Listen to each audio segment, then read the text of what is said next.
الحمد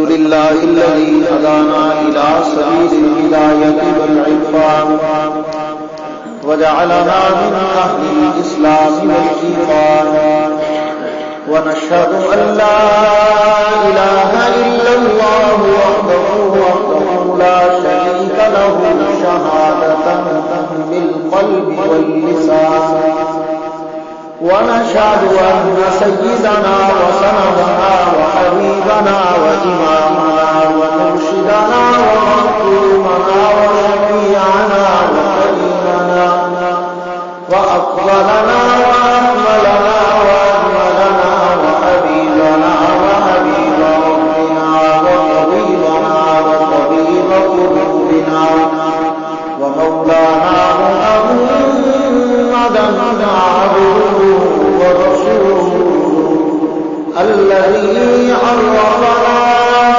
يدخلنا الجنان وعلى آله وأصحابه أكمل الإيمان وسلم تسليما كثيرا أما بعد فأعوذ بالله من الشيطان الرجيم بسم الله الرحمن الرحيم ثم دنا فتدلى فكان قاب قوسين أو أدنى فأوحى إلى عبده ما صدق الله العظيم. درود پاک پڑھیں. اللهم صل على محمد وعلى آل محمد كما صليت على إبراهيم وعلى آل إبراهيم إنك حميد مجيد. اللهم بارك على محمد وعلى آل محمد كما باركت على إبراهيم وعلى آل إبراهيم إنك حميد مجيد.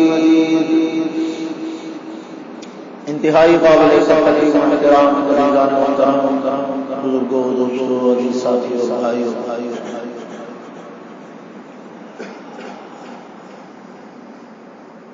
رحمت دو عالم خاتم الانبیاء حضرت سیدنا محمد مصطفیٰ صلی اللہ علیہ وسلم کے معراج مبارک کی برکات اور عظمتوں کو آپ حضرات کے سامنے بیان کرنے کا سلسلہ جاری ہے.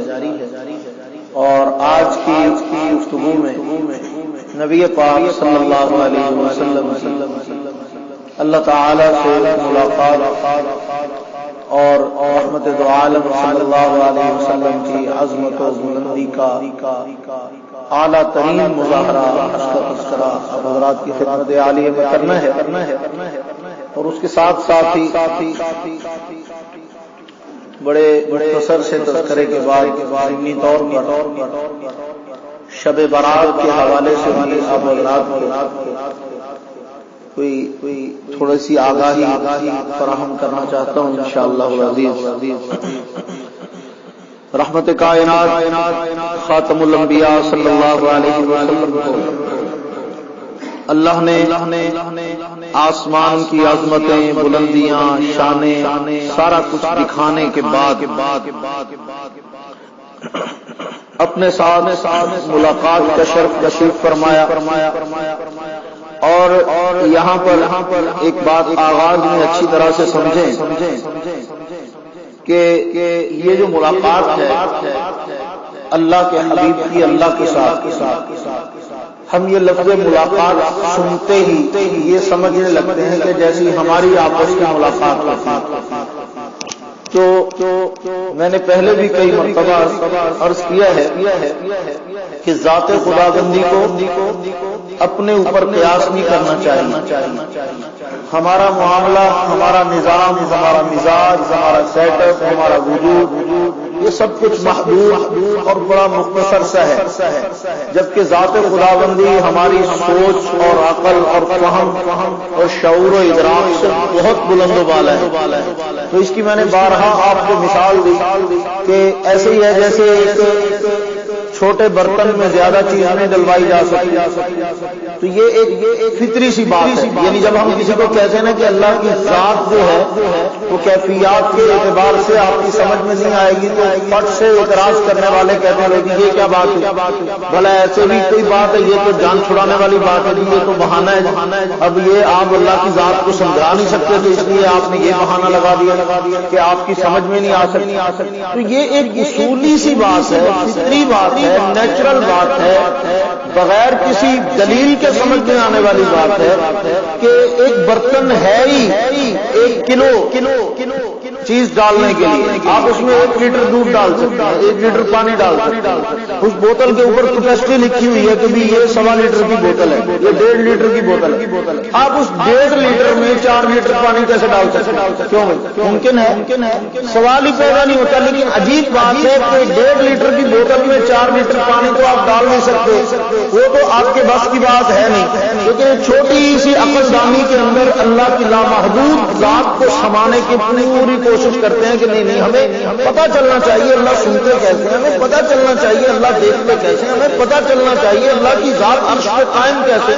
تو بھی یہ میری اور آپ کی اوقات سے بڑی چیز۔ اور میں نے اس کی دوسری مثال آپ کو دے کے عرض کیا تھا، کوئی بڑا آدمی معاشرے میں دنیاوی اعتبار سے بڑے کیا بڑے ہوتے ہیں، اللہ کے سامنے کوئی بھی بڑا نہیں، لیکن ہم معاشرے میں جو تقسیم رکھتے ہیں اس میں کوئی بڑا مل آنر ہے، کوئی بڑا آدمی ہے، تو اس کا ماتا ہے، اس سے نہیں پوچھ سکتا کہ آپ آج 8:30 کی بجائے 9 بجے کیوں آئے، تو آپ نے یہ گاڑی کتنے پیسوں کی کہاں سے خریدی ہے، آپ نے جو یہ بیڈ خریدا یہ کہاں سے خریدا ہے، آپ نے یہ گھر کیسے بنایا ہے، چھوٹا آدمی بڑے سے نہیں پوچھ سکتا۔ تو ہم کتنے چھوٹے ہیں اور اللہ کتنے بڑے، تو ہم اللہ کی ذات کی غور و فکر کرنے لگ جائیں۔ امام غزالی رحمۃ اللہ علیہ نے اسی لیے اس قضیے کو حل کرنے کے لیے بڑا آسان سا جملہ ارشاد فرمایا۔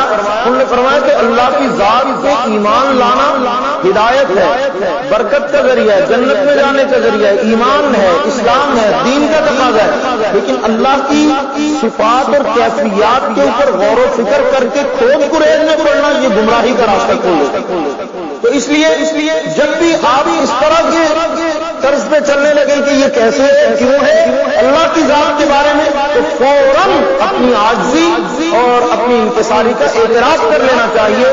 یعنی سیدھی بات ہے کہ ہینڈز اپ ہو جانا چاہیے۔ اور یہ ہینڈز اپ بھی جو ہوتے ہیں جن میں کتنی بار ہوتے ہیں، گنے ضرورت پتہ چلے۔ فرض نمازیں 5 پڑھتے ہیں تو 5 بار تو پکا ہو گیا۔ اس کے علاوہ ہم جناب نماز کے ساتھ ساتھ نوافل پڑھتے ہیں، سنتیں پڑھتے ہیں، وتر پڑھتے ہیں، واجبات ادا کرتے ہیں، تو کتنی بار ہینڈز اپ ہوتے ہیں؟ اللہ اکبر، اللہ بڑا ہے، سب سے بڑا ہے۔ سب سے کیا مطلب ہے؟ ہماری عقل سے بڑا، ہماری سوچ سے بڑا، ہمارے فہم سے بڑا، ہمارے ادراک سے بڑا، ہماری اوقات سے بڑا۔ تو جب ہم اس بات کا بار بار اقرار کر رہے ہیں اور ہاتھ کھڑے کر کے ہینڈز اپ اپنی بے بسی کا اظہار کر رہے ہیں، واضح طور پہ اعلان کر رہے ہیں کہ بھئی ہمارے بس کی بات نہیں ہے اللہ کی ذات کو اس طرح سے اپنی عقل میں سمو لینا۔ تو پھر اتنے بڑے اعتراف کے بعد پھر لوگوں کی باتوں میں آ کے اس کے اوپر کھود کریز کرنا، اور ایسے عقل مند ہیں جنہوں نے اس کے اوپر پوری کتابیں لکھی ہوئی اور پتہ نہیں کیا چاہتے ہیں وہ۔ تو اس لیے اللہ رب العزت کی ذات اقدس کی عظمت کو اپنے دل میں رکھنا چاہیے، اس ہیبت کو کم نہیں ہونے دینا چاہیے۔ اللہ کی ذات بہت بلند، بہت شان والی، بہت عظمت والی ذات۔ تو عرض کر رہا تھا کہ ملاقات ہوئی تو اس ملاقات کو اپنے تناظر میں نہیں دیکھنا، ایک سوفے پہ وہ بیٹھا ہوا ہے اور اس سوفے پہ میں بیٹھا ہوں، درمیان میں تو زندہ ہے، کسی نہ کسی کی فوٹو لگی ہوئی۔ اب تو ماشاءاللہ لطیفے اتنے بنتے ہیں، تو کل پرسوں کسی نے وہ ایک این کے بیچنے والے بابے کی تصویر لگائی ہوئی، وہ جو کراچی کے کسی چوک میں این کے بیچ، اس کی شکل بالکل گاندھی جی سے ملتی، تو اس کی تصویر لگا کے فوٹو زندہ ہے، گاندھی جی زندہ ہے، جنہوں مرضی زندہ کری جا۔ تو بات یہ ہے کہ ملاقات کا وہ منظر نہیں ہے جو منظر ہم اخباروں میں دیکھتے ہیں، میڈیا میں دیکھتے ہیں، یا ہم ملاقات کرتے ہیں کہ آمنے سامنے تکیے لگا کے بیٹھے ہیں جو ملاقات ہو رہی۔ اللہ کی حضور سے ملاقات کا یہ مطلب نہیں ہے۔ اور حدیث پاک میں 2 طرح کی روایات، ایک میں نبی پاک صلی اللہ علیہ وسلم کا یہ ارشاد مبارک ہے، رأیت رأیہ فی لیلۃ المعراج، کہ میں نے معراج کی رات اپنے رب کو دیکھا. اور ایک روایت کی یہ بھی ہے ام المؤمنین حضرت سیدہ عائشہ صدیقہ رضی اللہ تعالی عنہا اور بہت سارے مزید صحابہ کرام اس بات کو صاف کہا کرتے تھے کہ نہیں حضور علیہ الصلوۃ والسلام نے اللہ کو نہیں دیکھا. باتیں دونوں اپنی جگہ درست ہے, نہ ام المؤمنین کی بات غلط ہے نہ حضور کی بات غلط ہے. حضور علیہ السلام نے فرمایا میں نے دیکھا. اب دیکھنا وہ دیکھنا نہیں ہے جو میں اور آپ دیکھ لیتے ہیں. رحمت دو عالم صلی اللہ علیہ وسلم نے کس طرح سے دیکھا اس کی کیفیات کو حضور نے بیان نہیں فرمایا. دیکھا اب اللہ کی صفات کو محسوس کیا, اللہ کی عظمت کو محسوس کیا, اسے بھی دیکھنا ہی کہتے ہیں. ٹھیک ہے نا بھائی. مثال کے طور پر اللہ رب العزت قرآن مجید میں کہہ رہے ہیں, میں آپ کو ایک مثال دیتا ہوں. اللہ فرما رہے ہیں الم تر کیف فعل ربک باصحاب الفیل, کہ آپ نے دیکھا نہیں کہ میں نے آپ کے رب نے کیا کیا ہاتھی والوں کے ساتھ. اب ہاتھی والوں کے ساتھ کیا تو حضور سے پہلے ہی نہیں ہوتا. یہ تو رحمت دو عالم صلی اللہ علیہ وسلم کی پیدائش سے پہلے کی بات ہے. تو اب اللہ کے نبی لوگ پیدا نہیں ہوئے تو اللہ کہہ رہے ہیں آپ نے دیکھا نہیں کہ آپ کے رب نے ہاتھی والوں کے ساتھ کیا کیا. مطلب کیا ہے کہ اس کی گونج اس واقعے کی اتنی تھی کہ قدر زیادہ اس کو بتایا جا رہا تھا, بیان کیا جا رہا تھا, اس کا تذکرہ ہو رہا تھا کہ رحمت دو عالم نے بچپن میں وہ واقعہ اتنی بار سنا لوگوں سے کہ ایسے لگتا تھا جیسے اپنی آنکھوں سے دیکھا. کئی مرتبہ ایسا ہوتا ہے ہم کوئی کتاب پڑھ رہے ہیں, کوئی رسالہ پڑھ رہے ہیں. اب تو جدید دور آ گیا, اب تو ہمارے بچوں کو کتاب سے دور کرنے کا بہترین بہانہ ان کو پورا ڈرامہ ہی بنا کے دکھا دیا جاتا ہے. اب تو رسالوں اور ناولوں کے ڈرامے بنا دیے گئے ہیں. تو پہلے یہ ہوتا تھا رسالے اور ناول پڑھنے سے ٹھیک ہے ایک طرح کی مذہنی عیاشی تھی, لیکن اس کے ساتھ ساتھ ایک فائدہ بھی تھا. فائدہ یہ تھا کہ اس میں تھوڑا سا دلچسپی کا عنصر ہوتا تھا, کتاب سے دوستی ہوتی تھی, پڑھنے کی عادت ہو جاتی تھی, پڑھنے کی اسپیڈ بڑھتی تھی. کئی سارے فوائد ہم پڑھتے رہے تو اس میں انکار والی کون سی بات. وہ چھوٹی چھوٹی کہانیوں سے لے کے بڑے بڑے رسالوں تک جو ہاتھ آیا پڑھ دیا. تو مطلب کہنے کا یہ ہے کہ وہ کتاب سے ایک رشتہ تھا. اس میں کیا ہوتا تھا کہ یہ اسکرین پہ فلم دیکھے بغیر, اسکرین پہ ڈرامہ دیکھے بغیر جب ہم اس کو پڑھتے تھے تو وہ کہانی کا منظر ایسے آنکھوں کے سامنے گھوم رہا, حالانکہ وہ دیکھا نہیں. مثال کے طور پر آپ کسی نسیم اجازی یا عنایت اللہ کا ناول پڑھ, اس میں انہوں نے وہ جنگی حالات کا نقشہ کھینچا ہے کہ جناب قادسیہ کی جنگ ہو رہی ہے, موتا کی جنگ ہو رہی ہے, ادھر فلاں ہے, ادھر صحابہ ہے, ادھر وہ ہے, ادھر لشکر ہے, ادھر جناب آپس میں جنگ ہو رہی ہے اور اتنے گھوڑے ہیں اور صفیں لگی ہوئی ہیں اور یہ ہو رہا ہے وہ. اب یہ مناظر جو منظر کشی کی جا رہی ہے آپ نے دیکھا نہیں, لیکن جب پڑھ رہے ہیں تو انسان کا سوچ, اس کے تصورات, اس کا ذہن, اس کا خاکہ, اس کے نقشے کو ساتھ ساتھ چلا رہا ہے. ایسا لگ رہا ہے جیسے ہم دیکھ رہے ہیں. تو یہ اللہ رب العزت کی عطا ہے کہ اللہ رب العزت نے انسان کے احساسات کو ان الفاظ کے ساتھ جوڑ کر ایک منظر کشی اس کی آنکھوں کے سامنے کر دی. یہ تصورات اور خیالات کو سب کچھ دکھا دیا. تو اب یہ بھی ہے اسی طرح سیرت طیبہ کی کتاب کے یعنی پاکیزہ ترین مثال میں یہی بنتی ہے کہ رحمت دو عالم صلی اللہ علیہ وسلم کی سیرت کی کتابوں کو پڑھیں تو اگر آپ بدر کا واقعہ پڑھیں گے تو ایسے محسوس ہوگا جیسے ہم نے میدان لگاؤ. پوری توجہ سے پڑھیں گے تو یہی محسوس ہوگا کہ ادھر میدان ہے, یہ حضور علیہ الصلوۃ والسلام کے صحابہ کرام, ادھر جہاں بارش ہو رہی ہے, یہ اللہ کی مدد آ رہی ہے, یہ حضور سجدے میں پڑے, یہ رو رہے ہیں, یہ آنسو بہا رہے ہیں, یہ دعائیں مانگ رہے ہیں, یہ اللہ کے فرشتے اتر. ایسے وہ ساری منظر کشی اپنی آنکھوں سے نظر آ رہی ہے, محسوس ہو رہی ہے. کیسے دیکھا تو نہیں ہے, کتاب میں پڑھا. اسی طرح بعض مرتبہ کیفیات ایسی طاری کر دی جاتی ہے کہ بندے کو محسوس ہوتا ہے کہ میں دیکھ رہا ہوں. تو اللہ رب العزت نے اپنے محبوب کو اپنے انوارات و تجلیات سے اس قدر زیادہ نہلا دیا اور اس قدر زیادہ ڈھانپ دیا تو حضور کو یوں محسوس ہوا کہ میں نے اپنے اللہ کو دیکھا. بات سمجھ میں آ گئی. اب اس سے زیادہ آسان لفظوں میں سمجھانا, یعنی پوری کوشش کی ہے کہ آسان سے آسان طریقے سے سمجھا. اور رہی بات یہ کہ حضرت سیدہ عائشہ رضی اللہ تعالیٰ عنہ نے اور دوسرے صحابہ کرام نے انکار فرمایا, اس کی صاف وجہ یہ کہ بھی جس طرح تم کسی کو دیکھ لیتے ہو آمنے سامنے اپنی آنکھوں سے, اس طرح سے دیکھنا مراد نہیں ہے. اس طرح اللہ کو کوئی آنکھ دیکھ نہیں. اور اس کے اوپر صرف حضرت عائشہ کا قول ہی نہیں, رحمت دو عالم صلی اللہ علیہ وسلم کا اپنا فرمان گواہ ہے. رحمت دو عالم صلی اللہ علیہ وسلم فرمایا کہ کائنات کی کوئی آنکھ اللہ کو دیکھ. تو جب حضور نے فرما دیا کہ کوئی آنکھ, انسانی آنکھ اللہ کو نہیں دیکھ سکتی, انقلاب میں سے نہیں, یہاں رہتے ہوئے. ہاں جب جنت میں جائیں گے پھر اللہ رب العزت انسانی آنکھ کو وہ قوت عطا فرمائیں گے جس سے وہ اللہ کی زیارت پھر اللہ رب العزت بہت بڑی اعزاز کے طور پر اپنی زیارت کروائیں گے. جنتیوں کو اپنی پنڈلی کی صرف زیارت کروائیں گے اور وہی اہل جنت کے لیے بہت کتنی بڑی نعمت، کتنی بڑی. آج کل تو ابھی کسی میڈم کی فوٹو دی آج کو ہمیں اسی پہ ہوتا ہے کہ واہ جی واہ کیا بات ہے، آپ تو ہلا رہی ہے نا، باقی غیر کی دیکھی جائے گی جو اتنا نہیں سوچتے کہ یار حسن رب کا کیا حال ہے، جمال ربی کی کیا کوالٹی ہے. تو بجائے اپنے آپ کو اللہ کے حبیب پہ فریفتہ کرنے کے ہم نے دنیا کی فانی چیزوں پہ خود کو فریفتہ کیا. یہ ہماری انسانی کمزوری ہے، بنانے والا تو وہی ہے، اسی نے یہ فالٹ رکھا ہے اور اس فالٹ کا خوب نجات پیدا ہوتا ہے.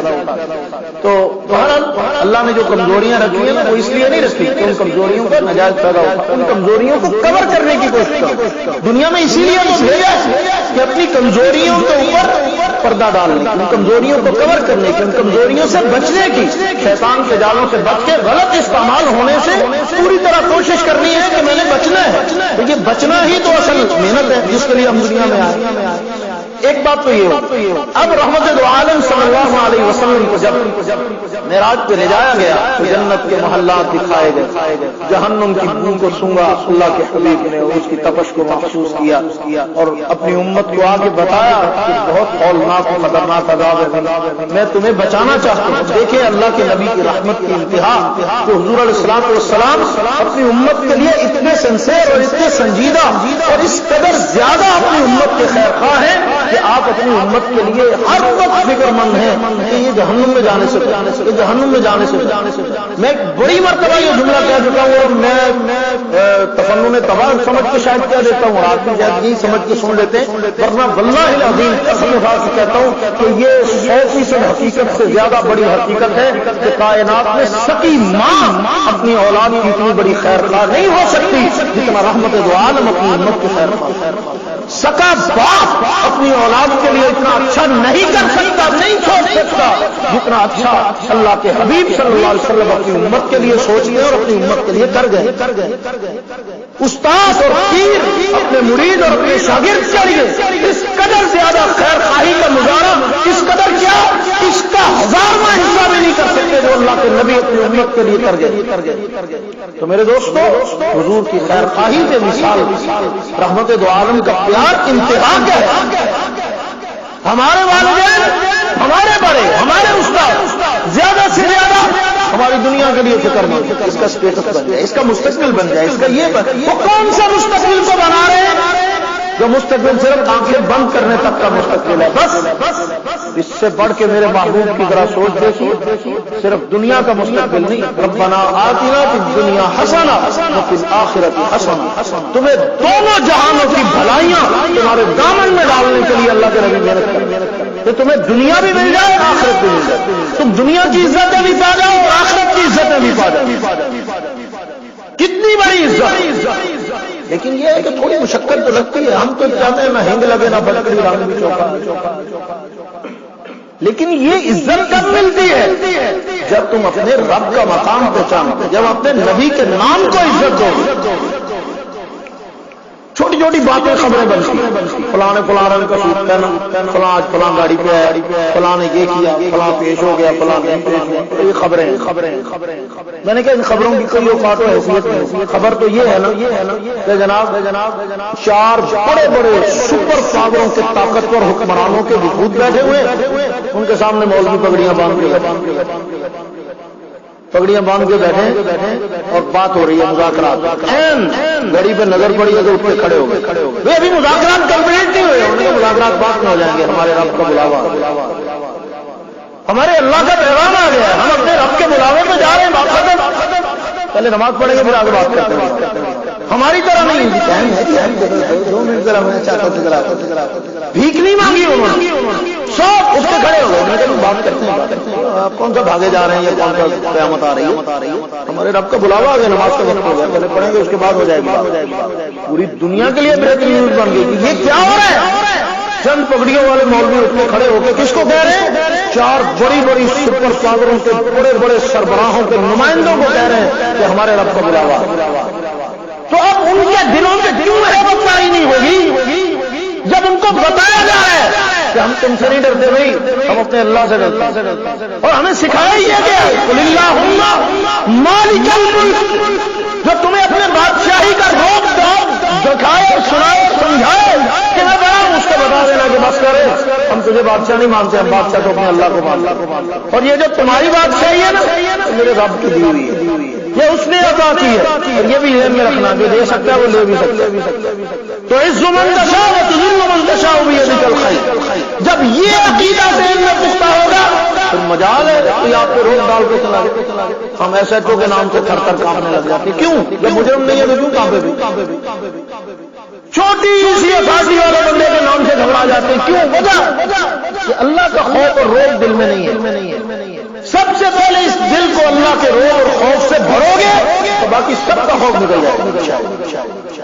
اس پہ محنت لگتی ہے، یہ خالی میری تقریر سے نہیں ہو جائے کہ آپ نے سن لیا، میں نے کہہ دیا، سبحان اللہ، سارے بن گئے ولی اللہ، آج کے بعد جناب اللہ متقی اور پرہیز۔ ایسا نہیں، یہ تو ایک پیغام ہے، ایک میسج ہے، لیکن اس کے اوپر جب آپ نے غور و فکر کرنا ہے، اسٹرگل کرنی ہے، محنت کرنی ہے، مراقبہ کرنا ہے، سوچنا ہے، کوشش کرنی ہے، پھر اللہ رب العزت آپ کے دل کو اپنی طرف متوجہ فرمائیں گے اور آپ کے دل میں اللہ کی قدر، اللہ کی ہیبت، اللہ کی عظمت پیدا ہوگی۔ پھر کیا دنیا کی کوئی طاقت آپ کے سامنے کوئی حیثیت؟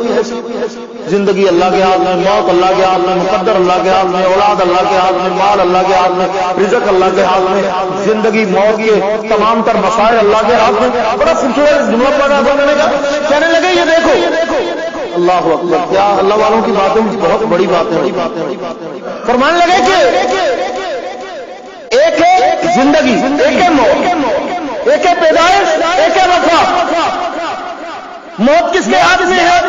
اللہ کے ہاتھ۔ پیدا کون کرتا ہے؟ اللہ۔ درمیان والے وقفے میں بھی اللہ کو لے آؤ۔ پیدائش پہ مانتے ہو کہ اللہ نے بھیجا ہے، واپسی بلانے میں مانتے ہو کہ اللہ لے جا رہے ہیں، تو درمیان والے وقفے میں بھی اللہ کے بات جوڑو، کامیابی مل جائے گی۔ اس سے بھی زیادہ آسان جملہ ہے، کوئی ہے آپ میں سے یا محلے میں سے تلاش کر کے مجھے ملوا دیجیے گا، چلو آپ کو کہیں بھی مل جائے رشتے داروں میں جو حالت ایمان پہ نہ مرنا چاہتا ہو۔ کیوں بھائی؟ کوئی ایک بندہ مسلمانوں میں سے دکھانا کہ جس کی یہ خواہش نہ ہو کہ میں ایمان پر نہ مروں۔ ہر مسلمان کی خواہش ہے کہ میری موت، کچھ ہی بولو ذرا، میری موت کس پہ آئے گئی؟ کس پہ آئے؟ ایمان پر آئے۔ کمال کی چوائس ہے ہمارے سے، موت ایمان پہ آئے، زندگی کس بات پہ آئے؟ زندگی دھوکے پہ، زندگی جھوٹ پہ، زندگی فراڈ پہ، زندگی نافرمانی پہ، زندگی بغاوت۔ تو اللہ کے بندے چنگا مسلمان مرنا ایمان پہ چاہتے، جینا ایمان پہ نہیں چاہتے۔ مرنا چاہتا ہے اللہ کے نام پہ، جینا نہیں چاہتا اللہ کے نام پہ۔ مرتے وقت کہتا ہے کہ زبان پہ کلمہ آ جائے، تو جیتے وقت کیوں نہیں آتا یار؟ جب اللہ نے تجھے زندگی دی ہے تو موت بڑی نعمت ہے کہ زندگی بڑی نعمت ہے؟ تو موت جیسی وقت جب آ جائے گا، موت جیسی چیز کے آنے کے وقت میں تو ایمان طلب کرتا ہے، اور زندگی جیسی نعمت کے وقت میں اللہ کو بھولتا ہے۔ تو زندگی بھی اللہ کے حوالے، موت بھی اللہ کے حوالے، مرنا بھی اللہ کے لیے ہے ایمان پر، اور جینا بھی ایمان پر اللہ کے لیے انشاءاللہ۔ اور یہی اصول ہے اللہ کے پیغمبر کی زبان سے کہلوایا، قل ان صلاتی و نسکی و محیای و مماتی للہ رب العالمین۔ میرے محبوب ان کو چاہیے کہ میری نماز، میری قربانی، میرا جینا، میرا مرنا، میرا سب کچھ اللہ کے لیے۔ اسے کہتے ہیں بندگی، اسے کہتے ہیں، اور اس کے علاوہ جو ہے وہ زندگی بے بندگی، شرمندگی، یہی زندگی ہے اور یہی بندگی ہے جو تابعداری میں گزری، اور اس سے ہٹ کے، بندگی سے ہٹ کے جو گزری شرمندگی ہے، یہاں بھی شرمندگی آخرت۔ تو میرے دوست وقت کر رہا تھا کہ رحمت دو عالم صلی اللہ علیہ وسلم کو اللہ نے مناظر دکھائے سارے، اور پھر رحمت دو عالم نے اسی بنیاد کو ہماری خیر خواہی کے لیے اپنی آنکھوں دیکھے مشاہدات کو بیان، کچھ بھی چھپایا، ورنہ 1-to-1 ملاقات میں تو بتایا ہی کچھ نہیں، آن کیمرہ تو نہیں ہوتی، 1-to-1 ملاقات ہوئی آپس کی، بس وہ جو ریلیز کر دی جائے گی خبر، یا باہر سیکٹری صاحب بتا دیں گے کہ بھئی ملک کے حالات پہ غور و فکر فرمایا جی۔ عوام کے لیے تو اتنا ہی ہے کہ دونوں لیڈروں نے بیٹھ کر ملک کے حالات پہ غور و فکر ہونا، تو ہم ملک کی قبالی نہ کی غور و فکر فرمانا تو بہت، لیکن ہمارے لیے وہ بڑی خبر ہے کہ ماشاءاللہ دونوں ممالک کے سربراہان مل کے بیٹھے اور انہوں نے بیٹھ کے کیا کیا جی؟ غور و فکر فرمایا اور ملکی قوم کی بہبود اور فلاح کے لیے بہت سارے منصوبوں پہ پتہ نہیں کیا کیا وہاں میں نے جی خوش لالی پاپ پروگرام. تو اب یہاں پہ ایک لفظ نہیں بتایا جاتا اور وہاں جانا بھی بتایا جا رہا ہے, آنا بھی بتایا جا رہا ہے, ملاقات بھی بتائی جا رہی ہے, گفتگو بھی بتائی جا رہی ہے, ساری باتیں بتائی جا رہی ہیں. یہاں عجیب مناظر ہے. اب توجہ کیجیے ذرا, بارگاہ اپنے حضور کیسے پہنچے بڑا جبریل ساتھ ہے, سواری پاس ہے, عند سدرۃ المنتہا, جنت کے بالکل قریب ہے سدرۃ المنتہا. سدرہ کسے کہتے ہیں؟ سدرہ عربی میں کہتے ہیں بیری کے درخت, ٹھیک ہے, سدر بیری کے درخت. اور حضور علیہ السلام نے فرمایا کہ وہ جو درخت میں نے دیکھا نا جس کو سدرۃ المنتہا کہتے ہیں وہ بیری سے مشابہ تھا, بیری کا درخت نہیں تھا, بیری سے ملتا جلتا تھا. اور فرمایا کہ اس کے اوپر پھل بھی بیر کی طرح لگے ہوئے تھے لیکن بڑے بڑے مٹکوں جتنا بڑا مٹکا ہوگا نا اتنے بڑے. تو کیا تھا؟ ایک درخت تھا, اس کی عظیم ہیبت تھی, جنت کے قریب تھا. عند سدرۃ المنتہا عندہا جنت المأوى, یہ سدرۃ المنتہا ہے, ساتھ جنت ہے. توجہ چاہوں گا. اب عین سدرۃ المنتہا پہ پہنچتے سیدنا جبریل امین علیہ السلام نے عرض کی کہ آقا آگے تو آگے کیوں بھائی؟ ہمارے حضرت اپنے انداز میں فرمایا کرتے ہیں, فرمایا کہ وہاں سمجھو بورڈ لگا ہوا تھا کہ آگے نوریوں کا داخلہ آگے اب کوئی نہیں جا سکتا نوریوں میں سے. فرمایا اب حضور کے نور کے بحث کرنے والوں کو لڑائی کرنے کی بجائے اتنا سمجھا دینا چاہیے کہ سبق ملا ہے یہ معراج مصطفیٰ سے مجھے کہ عالم بشریت کی عزت میں ہے گرو, ساری کائنات پیچھے میرے مصطفیٰ صلی اللہ علیہ وسلم. سبحان اللہ. اب اس مقام پہ جہاں نوریوں کا داخلہ بند ہے, آگے نہیں گزر سکتے, وہاں میرا محبوب ہے. اور اللہ رب العزت نے میرے محبوب سے کہا چاہیے ابھی نہیں, ابھی ایک کام رہتا ہے. وہ کیا؟ فرمایا جبریل سارے فرشتوں کو بلا, جب سے کائنات بنی ہے تب سے جو رکوع میں ہیں ان کو بھی بلا لے, جو سجدے میں ہیں ان کو بھی بلا لے, جو عرش تھامے کھڑے ہیں ان کو بھی بلا لے, جو ادھر ادھر ہیں ان کو بھی بلا لے, جو جنت میں ہیں ان کو بھی بلا لے, جن کی ڈیوٹیاں جہاں جہاں لگی ہیں سب کو بلا لے. آگے فرمایا ان کو صفوں میں کھڑا ہو گئے کھڑے. اب فرمایا مصلی پاک بیت اللہ کی سیٹ میں اللہ نے ایک مقام بنایا اوپر جنت میں, اس کا نام ہے بیت المعمور. بیت المعمور کے سامنے کھڑے ہو کر رحمت دو عالم نے فرشتوں کی امامت کروائی. کوئی غیر آدمی, سب نے, جبریل نے, میکائیل نے, اسرائیل نے, اسرافیل نے, سارے فرشتوں نے حضور کے پیچھے نماز پڑھی. اب کیا ہے؟ میں نے کہا اللہ یہ کیوں؟ میں فاروقی بتانا یہاں شاہجہاں کے رہنے والوں کو یہ سادی باتیں ان کو سمجھ آئی جائیں گی. ان کو کہو پانی میں سے مدانی نکال لو, پانی میں سے مدانی نکال لو, کچھ نہیں نکلنے والا. پانی سے بھی کبھی مکھن نکل. کس بات کی لڑائی ہے؟ نور تھے کہ بشر تھے, نور تھے کہ بشر تھے. چورے آتے میں بخاوا تو بشران کو انہوں نے بھی امام ہوں نے جو نوریاں چونکی انہوں نے بھی تو نور بشر کی بحث میں پڑا ہوا ہے. وہ سید البشر بھی ہے, سید الانوار بھی ہے, وہ نوریوں کے سردار بھی ہیں, وہ بشروں کے سردار بھی ہیں. اللہ نے سرداری کا تاج ان کے سر پہ رکھا ہے, عظمتیں ان کو عطا کر دی ہیں. اب تو ان کی ذات سے بحث کر رہا ہے جبکہ اللہ ان کا مقام دکھا رہے ہیں کہ ذات مصطفیٰ پہ بحث نہ کر, مقام مصطفیٰ کا مشاہدہ کر. میرے نبی کی عظمتوں کو ذرا غور سے دیکھ کہ کتنے اونچے ہیں. سارے نوری ہاتھ باندھ کے پیچھے کھڑے ہیں, نوریوں کا سردار سلوے چوم رہا ہے اور امام الانبیاء امامت کے مصلی کہو صلی اللہ علیہ وسلم. ہے نا میرے نبی کی شان برفعنا لک ذکرک رحمت دو عالم صلی اللہ علیہ وسلم. اب سدرۃ المنتہا سے گزارا جائے. توجہ بریکیں بہت ہیں بیچ میں لیکن وقت نہیں ہے. فخر دو عالم صلی اللہ علیہ وسلم سدرۃ المنتہا پہ پہنچ. جبریل یہیں رک گئے, ساتھ نہیں جا. اب یہاں پہ گستاخی نہیں کرنی چاہیے. بعض ہمارے حضرات ہوتے ہیں جوش میں, جبریل نے بے وفائی کی تھی, اتوں لے کے گیا کہ اگے توڑتا ساتھ نہیں نکلیا, اتنے ہی روک گیا پیچھے ہی, اتوں واپس چلا گیا, اتنے موڑ گیا اگے جانا نا توڑتے ہی. بری بات ہے۔ ہماری کتاب عقائد نسبیہ میں لکھا ہے کہ رسول فرشتوں کا مقام عام مسلمانوں سے بہت زیادہ ہوتا ہے۔ سیدنا جبریل امین رسول فرشتوں میں ان کی توہین کرنا کفر ہے، ان کے بارے میں برا جملہ کہنا۔ اللہ نے قرآن مجید میں فرمایا قل من کان عدوا لجبریل فانه نزله على قلبك باذن الله مصدقا لما بين يديه۔ اس نے صاف بتا دیا کہ جبریل کی دشمنی اللہ کی دشمنی ہے۔ سیدنا جبریل امین اللہ کے مقرب فرشتوں میں سے ہے، نہیں کہ عجیب و غریب ہو کئی بابے آگے تو پنجابی تو جبریل نہ ہو رہا جبریل کے رم لانے لگ گیا وہی جانا ہو بندہ پوچھے ادب احترام بھی کچھ ہوتا ہے۔ تو سیدنا جبریل امین بڑے عظمت والے فرشتے، نزل به الروح الامین، اللہ نے کتنے تقدس اور تکریم کے ساتھ ان کا نام قرآن مجید میں ذکر کیا، کتنی بڑی عظمت ہے۔ وہ حضور کے نمائندے ہیں، وہ ڈاکیہ نہیں ہے، نعوذ باللہ، وہ اللہ کے نمائندے ہیں، حضور کے پاس وحی لے کے آنے والے ذریعہ قرآن ہے۔ حضور نے قرآن مجید کا دور کیا ہے، حضرت سیدنا جبریل امین علیہ السلام نے قرآن سنایا ہے، تو اتنی بڑی عظمت و فضیلت ان کو حاصل ہے۔ تو ایسے ہی نہیں حضرت جبریل امین کے بارے میں جو مرضی سوچتے رہو، آرڈر تھا بس یہاں تک لانا۔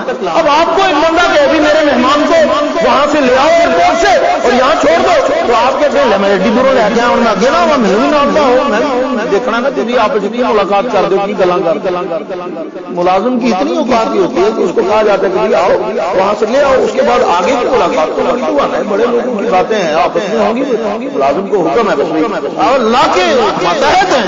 حضرت جبریل امین تو آرڈر اتنا کہ بس یہاں تک۔ ہاں اس میں ایک بات ہے سمجھنے آپ وہ کیا بولا یہ جنت ہے، یہ سدرۃ المنتہا ہے۔ سدرۃ المنتہا کسے کہتے ہیں؟ جو جبریل کی آخری جو جبریل کی نوریوں کا آخری اسٹیشن ہے، اسے سدرۃ المنتہا کہتا ہے۔ اللہ فرماتے ہیں جہاں تک نوری جا سکتے ہیں اس جگہ کے قریب جو جگہ ہے نا اسے کہتے ہیں جنت۔ سدرۃ المنتہا نوریوں کی آخری حد ہے، سیدنا جبریل امین کا آخری مقام ہے، اس کے قریب جنت ہے۔ تو میں نے کہا آپ کے سمجھنے کی بات یہ ہے کہ معراج کے ساتھی کی جو آخری حد ہے نا اس کے قریب جنت ہے، اور ہجرت کے ساتھی کی جو آخری حد ہے نا وہ جگہ خود جنت۔ معراج کا ساتھی جہاں تک ساتھ چلے جنت وہ نہیں، جنت اس کے قریب ہے، اور ہجرت کا ساتھی ابو بکر جہاں تک ساتھ چلے نا جنت اس کے قریب نہیں، بلکہ اللہ کے حبیب فرماتے ہیں ما بین بیتی و منبری روضۃ من ریاض الجنہ، جس ٹکڑے میں ہم سوئے ہوئے ہیں یہ جگہ جنت کا ٹکڑا ہے۔ بات سمجھ میں آئی کہ نہیں؟ سیدنا صدیق اکبر کو اللہ نے نبوت کے پہلو کی سعادت عطا فرمائی، حضور کا پڑوس نصیب فرمایا، وجود نبوت کا قرب نصیب فرمایا، قیامت تک کا قرب۔ حضور کے رخ انور سے تو ایک لمحے کی پڑنے والی نگاہ زندگی کے سارے گناہ معاف کروا دیتے۔ اتنی بڑی نیکی ہے حضور کا چہرہ دیکھنا کہ کوئی جرم نہیں رہتا کہ حالت ایمان میں کہ بندہ حضور کو دیکھے۔ جنہوں نے دیکھا صحابی بن گئے، جنت کے داعی بن گئے، جنت کے ٹھیکیدار بن گئے، جنت کے وارث بن گئے۔ تو جس کو وجود مصطفیٰ کا قرب ہمیشہ کے لیے دے دیا گیا اس کے مقدر اور نصیب کو میں اور آپ کیلکولیٹر کے ذریعے سے حساب لگا سکتے؟ سوال ہی ہمارے پاس وہ پیمانہ ہی نہیں ہے جو مقام صدیق اکبر کو ناپ۔ میرے دوستو رحمت دو عالم صلی اللہ علیہ وسلم سدرۃ المنتہا میں توجہ گئی۔ اب اس مقام سے آگے اکیلے جا، فرمایا میں جو ہی اس سے آگے گزرا تو اللہ نے اپنی تجلیات سے میرا استقبال۔ اب وہ کیا مناظر ہوں گے، کیا کیفیات ہوں گی، ان کو تو لفظوں کا لباس ہی نہیں پہنایا جا، لفظوں میں بیان ہی نہیں ہو سکتی۔ ایسا عجیب پروٹوکول اور ایسا عجیب انداز، ہمارے تو دنیا میں کوئی ہمیں پروٹوکول دینے کے یار اتنی عزت دیتی ہے میں تینوں دس نہیں سکتا، تو میں تینوں نہیں دس سکتا تو حضور کہیں جتنی عزت اللہ نے حضور کو دیتی ہے وہ کہیں نہ سی جا سکتی، بتا نہیں سکتے لفظوں میں، میری لفظ اس کے آگے عاجز ہے۔ اللہ نے اتنا پروٹوکول اپنے حبیب کو عطا فرمایا، اور جب وہاں تشریف لے گئے تو اللہ رب العزت نے اپنے حبیب پیغمبر صلی اللہ علیہ وسلم پسند تجلیات کے سب سے پہلا سوال یہ کیا کہ محبوبہ دس کی ہے، میں نے 2-3 جمعے پہلے ایک بات کہی تھی، بندہ کسی بڑے بندے نے یاری لا بیٹھے پے پنگے کہ ہوں میں کی دوں تو بڑا آدمی ہے، میں اس کو کیا دوں گا، یہ خوش ہو جائے، یہ راضی ہو جائے، لیکن عام چھوٹے درجے کا درمیانے درجے کا بندہ اس کو آپ جو بھی دے دیں گے جزاک اللہ سبحان اللہ ماشاء اللہ کیا بات ہے، وہ اتنے میں خوش ہو جاتے۔ تو بڑے آدمی سے یاری لگا کے بندہ امتحان میں پڑ جاتا ہے، اس کے لیے تو ساری چیزیں نارمل ہیں، تو اس کو میں کیا دوں؟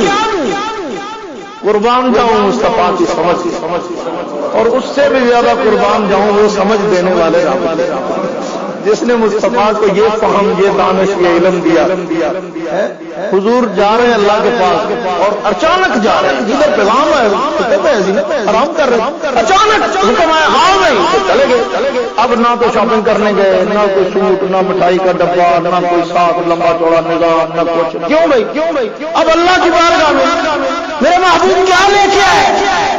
اللہ کو محتاج نہیں، اللہ کو کسی چیز کی بھی ضرورت نہیں، کچھ بھی نہیں چاہیے، لیکن ایک مان ہوتا ہے، پیار ہوتا ہے، ایک محبت ہوتی ہے، ایک تعلق کا انداز ہوتا ہے، میرے لیے کی رہے ہیں بھائی۔ اب یا اللہ کپڑے آپ پہنتے نہیں کہ جو میں آپ کے لیے سوٹ لیا، سارے جہان کو پہناتے ہیں خود لباس سے پاک۔ اللہ کھانے والی چیزیں آپ کھاتے نہیں، آپ کھانے پہ کھاتے، سارے جہان کو کھلاتے ہیں، خود نہیں کھاتے، تو آپ کھاتے نہیں تو آپ کے لیے تو کھانے والی چیزیں بھی نہیں لا سکتے۔ پیتے آپ نہیں ہیں، سارے جہان کو پلاتے ہیں، خود نہیں پیتے، خود پینے سے پاک سے تو پینے والی چیزیں بھی نہیں لا سکتے۔ پھر محتاج آپ ہے ہی نہیں، محتاج تو ہم ہیں، پھر میرے محبوب کیا لایا ہے؟ اب یہاں پہ مجھے ایک بادشاہ کا ایک لطیفہ یاد آ رہا، بڑا زبردست بادشاہ تھا، بڑا قدردان قسم کا، ایک پینڈو آدمی دیہاتی وہ بادشاہ سے ملنے تو اس نے کہا جی میں بادشاہ سے ملنا چاہتا ہوں، تو دربانوں نے کہا کہ تیرا کیا کام؟ انہوں نے کہا میرا بڑا ضروری کام ہے، آپ مہربانی کرو۔ بھلا مان بادشاہ تھا، اس کو پیغام پہنچایا گیا کہ دیہاتی پینڈو آدمی آیا آپ سے ملنے کے لیے۔ انہوں نے کہا بلاؤ۔ وہ آیا تو اس نے سر پہ مٹکا اٹھایا ہوا، اندر آیا تو بادشاہ کو کہتا بادشاہ السلام علیکم۔ ہاں بھائی، تو بادشاہ سلامت پڑی، دونوں آیا، میرا پنڈ کئی کوسلے فاصلے تھے، کئی میلاں پیدل آیا، کدوں دا کئی دنوں دا ٹریا۔ پھر بادشاہ سلامت جی کردا سی تانوں ملا، تہاڈی بڑی شہرت سنی، بڑے رحم دل ہو، بڑے نیک ہو، بڑے چنگے ہو، بڑے خدا کا رسول، بڑے انصاف والے ہو، تو میں نے سوچا کہ آپ کے لیے کوئی تحفہ لے جاؤں، بندہ میں غریب ہوں، تو میرے گاؤں کا نا پانی بڑا، میرے گاؤں کے کنویں کا پانی بڑا میٹھا اور بڑا زبردست ہے، تو میں نے سوچا کہ بادشاہ سلامت کو پتہ نہیں کیسا پانی ملتا ہوگا وہاں، تو میرے والے علاقے کے جو کنویں کا پانی ہے اس کی دنیا تعریف کرتی، جو بھی آتا کہتا یار ان کا پانی نہیں پیتا، تو میں پھر پانی لے مٹکا بھر کے نا بادشاہ سلامت کا۔ بادشاہ نے کہا اچھا، اس نے بلایا ایک ساتھی کو، اس نے کہا یہ سارا پانی جو ہے محفوظ کرو کسی برتن میں، اتنے پیار سے، اور اس کا مٹکا اشرفیوں سے کیوں؟ اس نے کہا یہ پانی نہیں لایا، یہ اپنا کلیجہ نکال، اس نے محبت کی انتہا کر دی ہے، خلوص ہے اس میں، پیار ہے۔ اب رب کی بارگاہ میں حضور کا محبوبہ کی لے کے تو میں ربا تین کوئی شہ چاہیے ہے جی میں لے کے آنی، ہر شہر سے پاس محتاج ہی نہیں ہے، کوئی احتیاج نہیں۔ پھر میں ربا خالی تو میں نہیں آیا، چن کے شہواں لے آیا، کتنیاں 3 چیزیں لے کے آؤں چن کے، اور میں لے کے وہ آیا ہوں جو تیرے پاس محتاج بھی نہیں ہے، تجھے ضرورت نہیں ہے، لیکن بہرحال میں نے چن کے وہ 3 چیزیں جو تیرے پاس نہیں ہیں وہ لے آیا۔ تو میں کیا لے کے آیا؟ میں التحیات للہ والصلوات والطیبات، یا اللہ کچھ سجدے، کچھ تسبیحاں، کچھ عبادتیں، کچھ مالی، کچھ جانی، یہ میں لے آیا۔ سارا جہان تیرے آگے جھکتا ہے، تو نہیں جھکتا کسی کے آگے، تو تجھے پتا ہے کہ سارے جہان کا جھکنا ایک طرف، مصطفیٰ کا جھکنا ایک۔ تو نے میرے سر پہ ساری عظمتوں کا تاج رکھ کے مجھے اونچا بنایا، اور میں نے سر سجدے میں رکھ کے کہا ربا میں نہیں، میرے تو بھی اونچا تو ہے، تو میں نے تیری عظمت و کبریائی کا جو اعلان کیا نا، بس وہی سبحان ربی الاعلیٰ لے کے، سبحان ربی الاعلیٰ لے کے آیا ہوں، وہ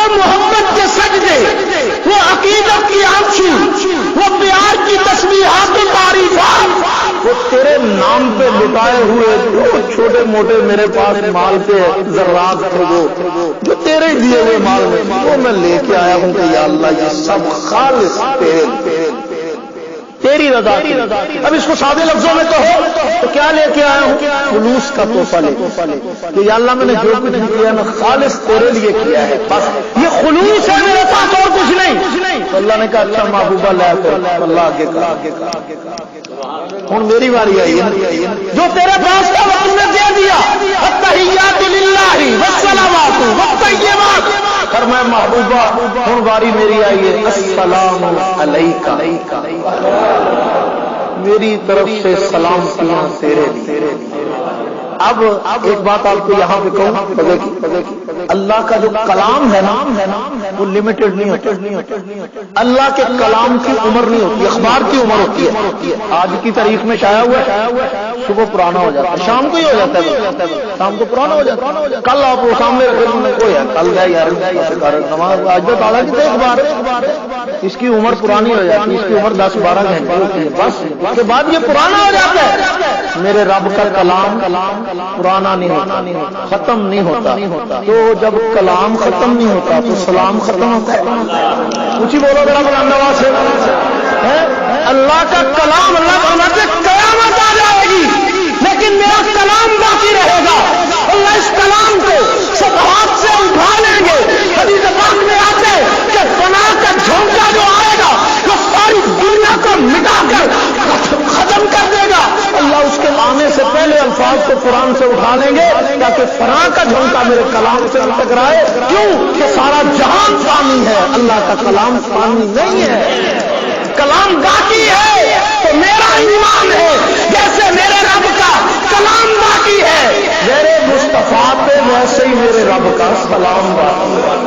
ایک بار کہہ دیا نا السلام علیکہ، اس دن سے لے کے آج تک اور آج سے لے کے قیامت تک اور قیامت کے بعد تک السلام علیکہ، میرے نبی پہ سلام ہی سلام ہے، سلام ہی سلام۔ تو پڑھے نہ پڑھے تب بھی میرے نبی سے سلام جاری ہے۔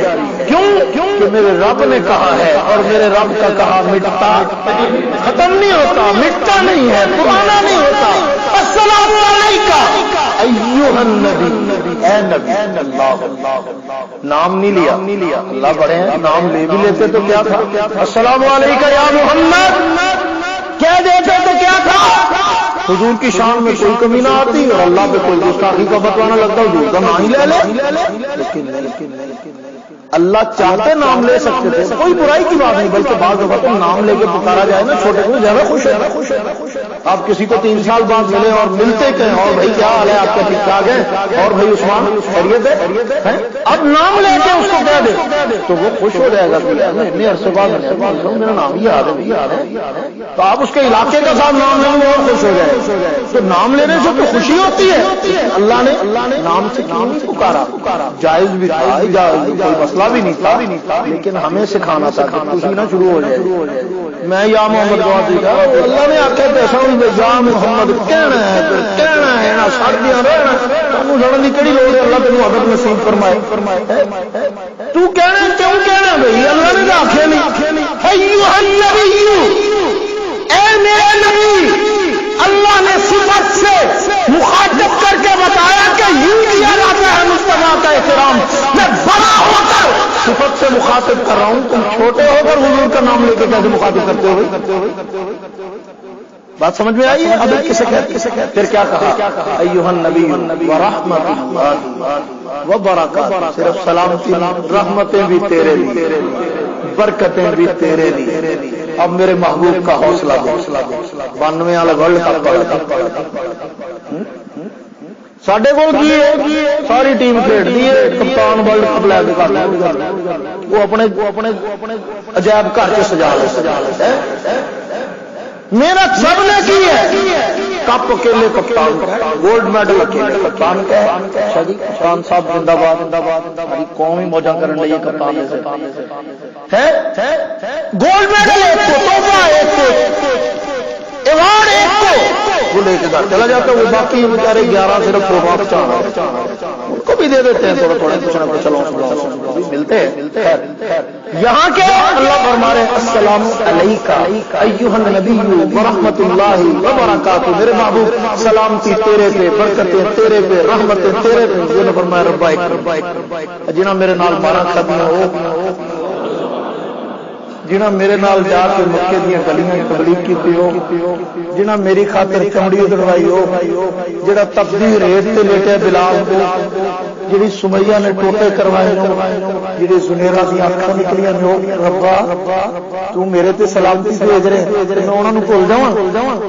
فرمایا السلام علینا، یا اللہ کلی میرے تے نہیں تے میرے سارے یاراں، میری ساری آل تے، میرے سب، یہی تو بات ہے علینا، ہم سب پہ.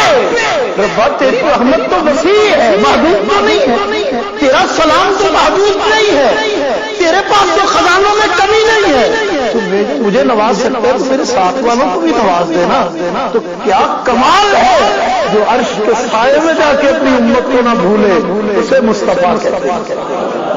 جو خالق سے ملاقات میں بھی اپنے محبوب، اپنے یاروں کو، ساتھیوں کو، اپنے وفاداروں اور جانثاروں کو نہ بھولے، اسے مصطفیٰ کہتے ہیں. صلی اللہ علیہ وسلم.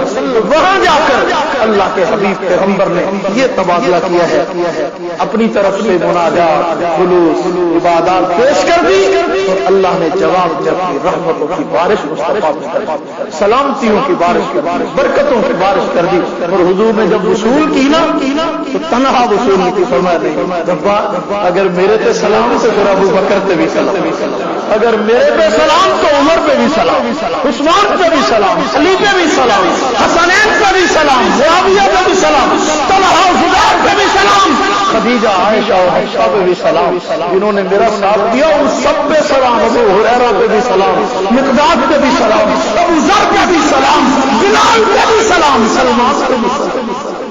یہ کیا ہے؟ یہ حضور کی محبت کی انتہا ہے، حضور کی وفا کی انتہا ہے کہ دیکھو انعام مجھے ملا ہے، تحفہ مجھے ملا ہے، لیکن میں اس تحفے میں بھی اپنی امت کو شریک کر. تو اس سے بڑھ کے وفا والا اور کون ہوگا؟ اسی لیے تو کہنے والے نے کہا ہے کہ محمد سے وفا تو نے تو ہم تیرے، یہ جہاں چیز ہے کیا لوح قلم تیرے. بس بھائی باقی اب اگلے جمعے آخر میں ایک مختصر سی گزارش کرتا ہوں. یہ ہے شب برات آ رہی ہے، آج ہے شعبان کی 12 ہفتے کو 13 اتوار کو 14 سوموار والے دن، یعنی پیر اور منگل کی درمیانی رات، وہ ہے شب برات. ایک طبقہ زیادہ پڑھا لکھا بیچارہ وہ اسی تحقیق میں پڑا ہوا ہے شب برات ثابت ہے کہ نہیں ہے. بات یہ ہے کہ کمزور روایات میں اس کا تذکرہ ہے. کمزور سے مراد موضوع اور من گھڑت روایات، ضعیف روایت ہوتی ہے جس میں کوئی ایسا پرابلم پایا جاتا ہو سند کے اعتبار سے جو محدثین کے اعلیٰ معیار پہ پورا نہ اترتا ہو.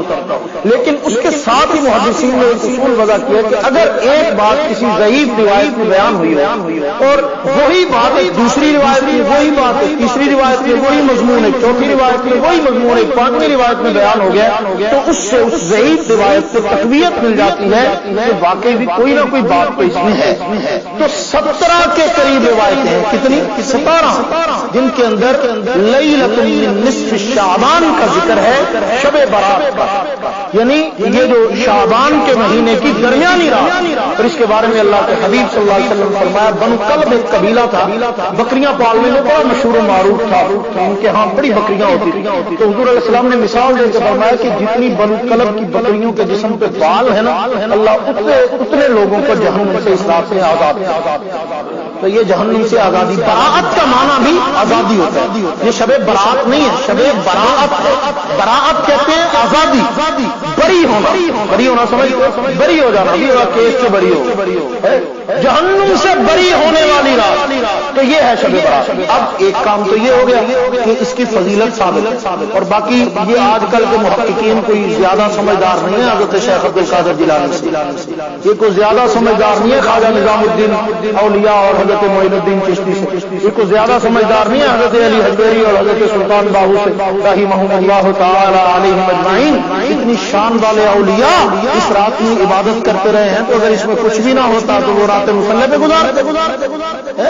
آج کل کے سمجھداروں کو اپنی عقل تھوڑی دیر کے لیے الماری میں رکھ دے، مہربانی کرو، سانو گناہ بخشوا لے۔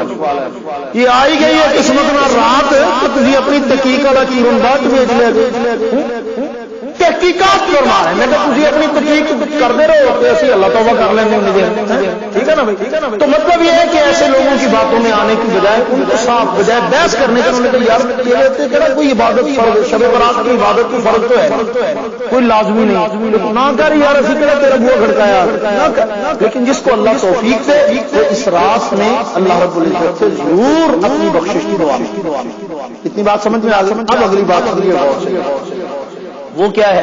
یہ جو خرافات بنائی ہیں کہ آجو قبرستان چلیے، آجو حج کریے، آجو فلانا کریے، یہ سب فضولیات رحمت دو عالم صلی اللہ علیہ وسلم کا ہر شب برات پہ قبرستان جانا حدیث سے ثابت ہے، اور حضور علیہ السلام کی نقل اتار کے صحابہ اکرام کا یوں اس کا اہتمام کرنا یہ بھی ثابت ہے۔ ایک آدھ بار اللہ کے نبی صلی اللہ علیہ وسلم تشریف لے گئے تو ایک آدھ بار خاموشی سے چلے جانے میں کوئی حرج بھی نہیں ہے، لیکن اعلان کروا کے جھمگٹا لگا کے شور مچا کے جانا نہ یہ صوفیوں کی سنت ہے نہ صحابہ، ٹھیک ہے؟ یہ بات پکی ٹھکی ہے، میں نے آپ کو کہا۔ اب کرنے کا کام یہ ہے، وہ صرف اتنا ہے، اور سے سن لیجیے کہ اللہ مقدار کو نہیں دیکھتے، معیار کو دیکھتے۔ اللہ یہ نہیں گنیں گے کہ یہ بندہ کتنے گھنٹے جاگتا رہا ہے، کتنے منٹ جاگتا رہا ہے، کتنی لمبی دیر جاگتا رہا ہے، اللہ کو اس سے کوئی لینا۔ آپ عشاء کی نماز کے بعد 10 منٹ جاگ، آدھا گھنٹہ جاگ، آپ کی کیپیسٹی ہمت ہے آپ 1 گھنٹہ جاگ، اس میں آپ تلاوت کر لیں، تھوڑی سی دعا مانگ لیں، کچھ نوافل پڑھ لیں، مناجات و استغفار کر لیں، اللہ سے توبہ کر لیں، تو اگر اللہ کے ہاں قبولیت والا معاملہ ہو جاتا ہے، آپ پہ رحم و کرم ہو جاتا ہے، تو مقدار کی بات نہیں ہے، اس ذات کے ہاں تو 2 منٹ اور 2 عنصر کافی ہوتے ہیں، 2 لمحے کافی ہوتے ہیں، تو بس یہ تھوڑی دیر کی عبادت کی ہمت ہے، ساری رات جاگ، نہیں ہمت ہے تو تھوڑی دیر جاگ، عشاء کے بعد جاگ، درمیان رات میں جاگ لیں، آخری حصے میں ذرا جلدی اٹھ جائیں، اتنا سا اہتمام کر لیں، آپ کو شب برات کی برکتیں اللہ ضرور حاصل فرما دیں گے، نصیب فرما دیں گے۔ تو پھر کوشش کریں گے نا میرے لیے بھی دعا کرو گے کہ وہ ساریاں اپنے لیے کرنے، صرف اپنے لیے نہیں کرنی یار، اپنے لیے، اپنے اہل و عیال کے لیے، ساتھ میرے لیے بھی، اپنے متعلقین کے لیے، دوستوں کے لیے، بیماروں کے لیے، ساتھیوں کے لیے، ملک کے لیے، قوم کے لیے، سب کے لیے دعا کرو گے۔ اللہ پاک ہم سب کی دعاؤں کو قبول فرمائے۔